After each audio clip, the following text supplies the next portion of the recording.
This man, Mao Zedong, brought a country of 540 million peasant people into the modern world. He did it after half a century of war and civil war. He used a mixture of nationalism and communism to bind the people together. He led the Chinese Communist Party for 42 years.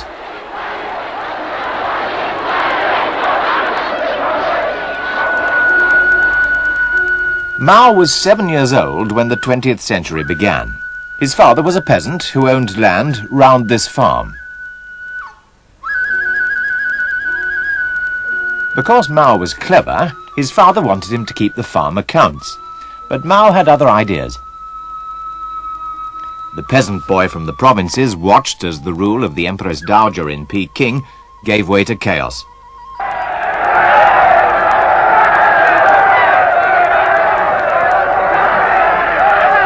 In 1912, the Kuomintang was formed, a people's party under Sun Yat-sen.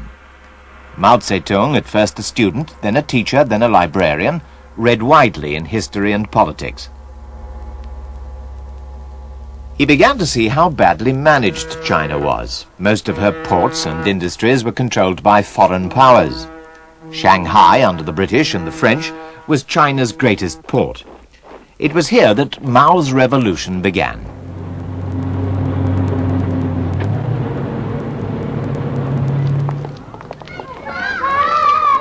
In 1921, oddly enough in a girls' school, the founders of the Chinese Communist Party met for the first time.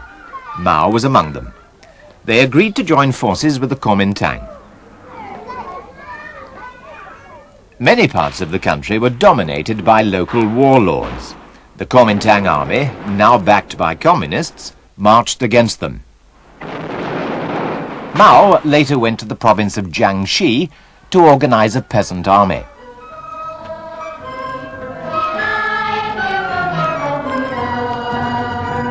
There in Jiangxi, he was confirmed in his belief that the Chinese peasant was the real key to revolution in China.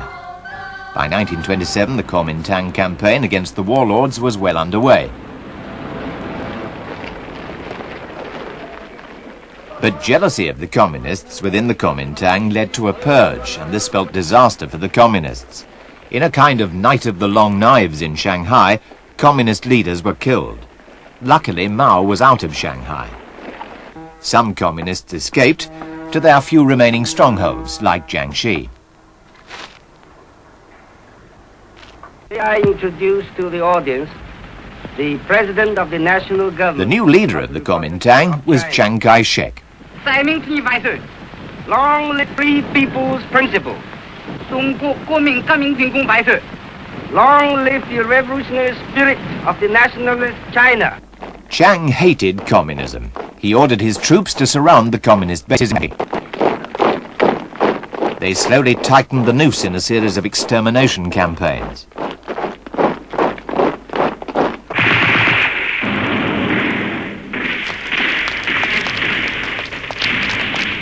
By 1934, Mao knew that his Red Army must either fight its way out or die. So 100,000 set out on the legendary Long March, a trek of 6,000 miles that took them a year.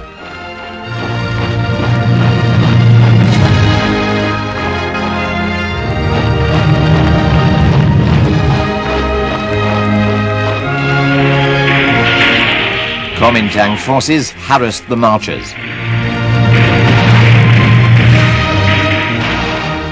During the Long March, at a town called Sunyi, Mao was elected chairman of the Chinese Communist Party. Then, to avoid the Kuomintang, the communist armies split up. Mao led one army himself.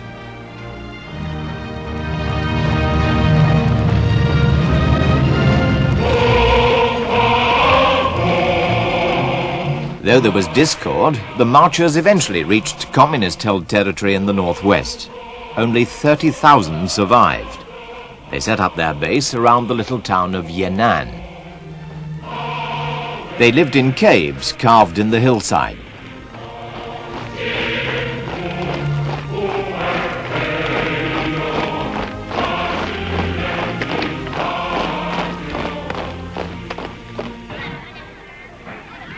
A young American journalist, Edgar Snow, managed to reach Mao in Yan'an.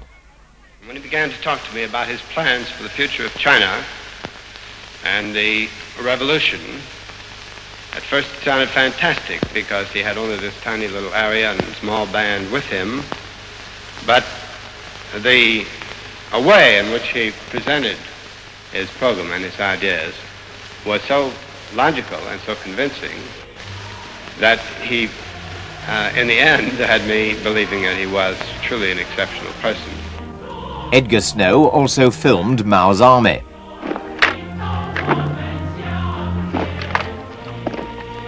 It was a time of planning and preparing. Their soldiers were trained to spread a political message, that the peasants didn't have to starve and be exploited, that China could be run in a reasonable way.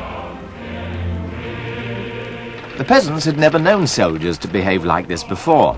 They had to help the people, pay for everything they needed, leave everything clean, respect women, never damage crops.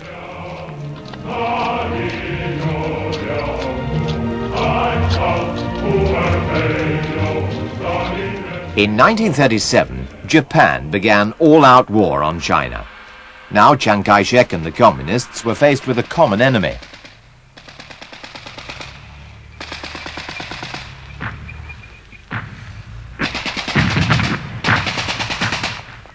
The communists called for a united front of all Chinese to fight Japan.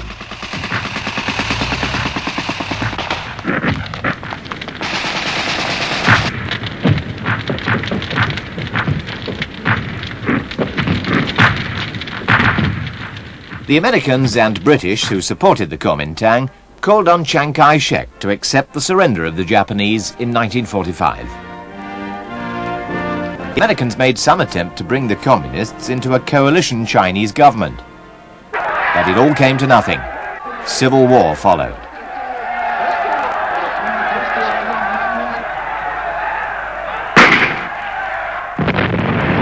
The Kuomintang at first had enormous superiority in numbers and modern weapons, but their forces were ill-trained and badly paid. By the summer of 1948, the Kuomintang army was losing ground.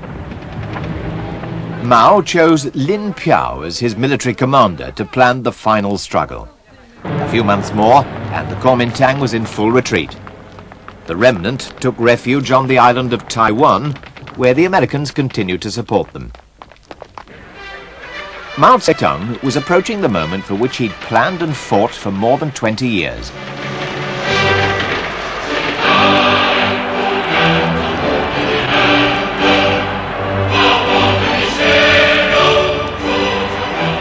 On the 1st of October 1949, Mao stood with his colleagues on the Gate of Heavenly Peace in Peking and proclaimed the new People's Republic of China.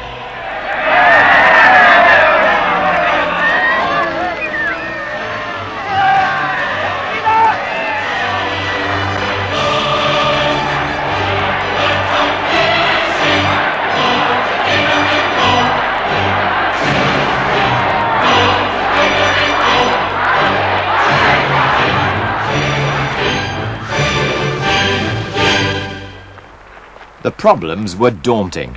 China was starving and in ruins. Mao and his colleagues started forcefully. Big landlords, especially those who dealt harshly with the peasants, were condemned by so-called people's courts. Many were killed. The deeds of ownership to their land were burnt. Their possessions were shared out.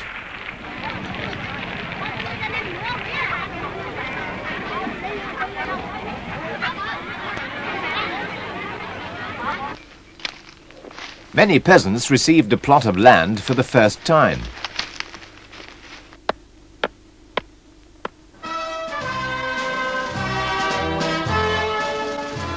In Moscow, Stalin met Mao for the first time and offered him aid. Soviet technicians were sent to help the Chinese plan the building of dams, bridges, factories, and railways.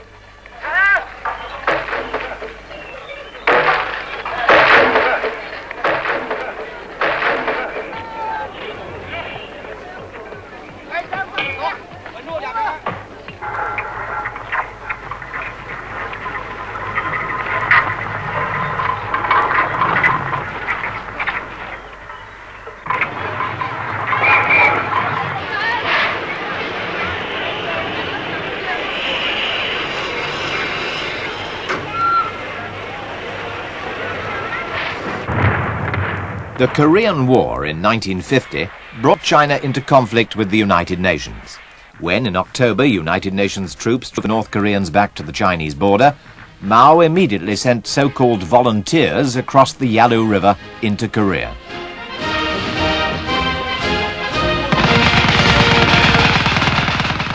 At first, the Communist Chinese forces won great success against the United Nations. Inside China, the war sparked off a campaign against all foreigners.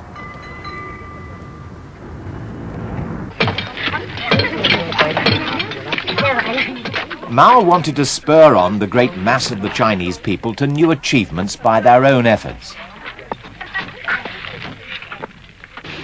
With the mid-50s came the farming collectives. A collective was the joining together of peasant smallholdings into a bigger unit. More schools were opened. Peasants were trained as part-time soldiers. Mao was confident, ready to welcome criticism. In 1957, with the slogan, "Let 100 flowers bloom," he called on intellectuals to say what they thought about the government. But the campaign got out of hand. Mao found himself and the Communist Party openly under attack. The 100 Flowers campaign was over. In 1958 came the Great Leap Forward, an all-out effort to bring China abreast of the Western industrialized world.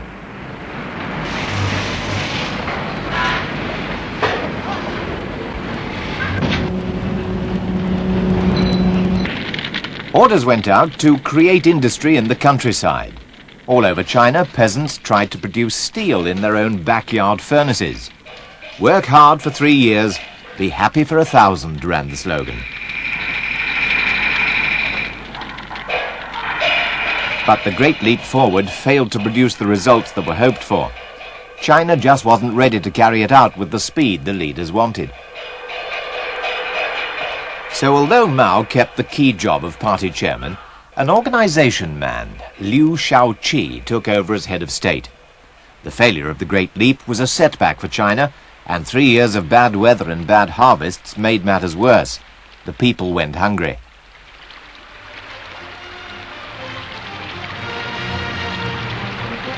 Though there was hardship, a system of rationing prevented widespread starvation.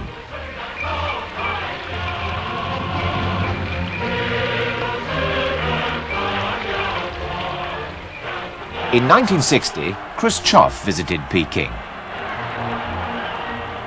Behind the smiles, distrust and suspicion were growing between China and the Soviet Union. Perhaps China was advancing too fast.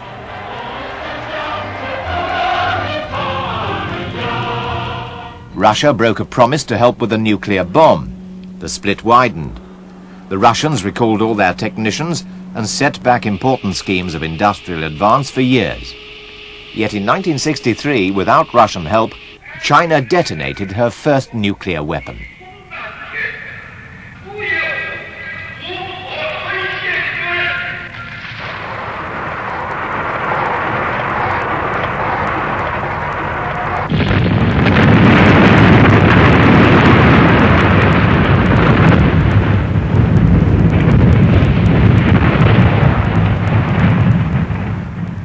But Chairman Mao was unhappy at the growing power of Chinese bureaucracy, so he tried to break it in 1966 by starting a nationwide cultural revolution. In a little red book were set out his thoughts on how the people should live and work. Lin Piao, at that time Mao's declared successor, spoke to thousands of teenage Red Guards in Peking.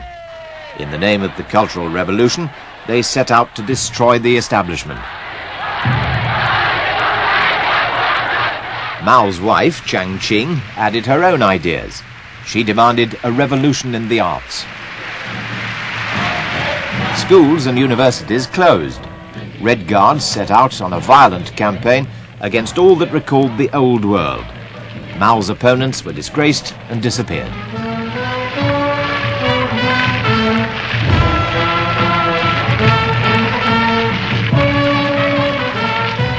But events got out of hand. There was only one thing to be done. The army was called in to restore order. So for years, the army took over in factories, communes and colleges. 10月26号，工人解放军毛泽东思想宣传队进驻我们学校以后。 When all the chaos of the Cultural Revolution had died away, Mao sought to rally the country.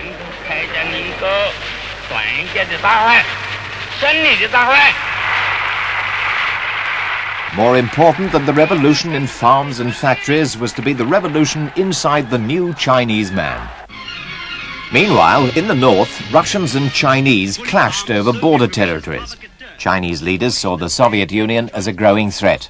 The newsreels gave voice to their fears. Our lives may be sacrificed, but not a single inch of the sacred territory of our motherland must be lost. So China began to cultivate relations with other governments.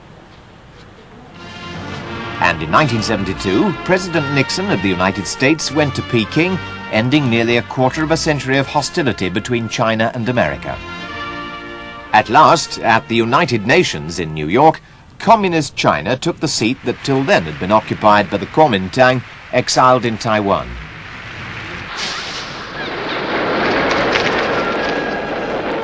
By now, Mao was well into his 70s. He was ill, but along with others like Zhou Enlai, he'd seen the revolution through, and he wanted it to go on.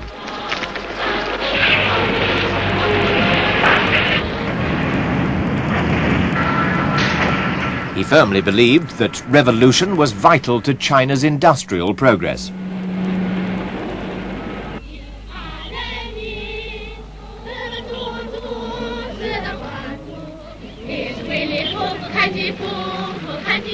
The commune, some with 60,000 people, had already replaced the farming collectives. Mao had improved the living standards of hundreds of millions of Chinese. In the minds of his people, he towered above the other leaders.